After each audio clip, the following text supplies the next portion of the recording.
Hello বন্ধুরা, তো দুপুরে মেনু নিয়ে চলে এলাম। দুপুরে মেনুতে আছে ভাতটা বানিয়েছি 11টার সময়, তো গরম নেই। আর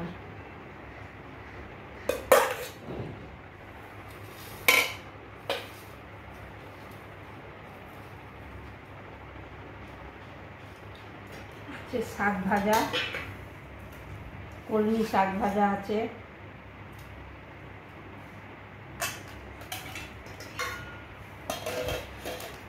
মাছ ভাজা একটা রেখেছি। আর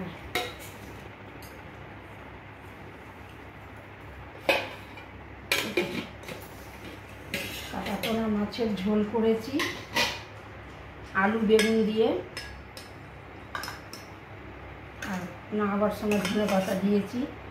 এই পাতলা ঝোলটাই সবাই পছন্দ করে খেতে, তাই এই ঝোলটা আমাদের ঘরে বেশি হয়।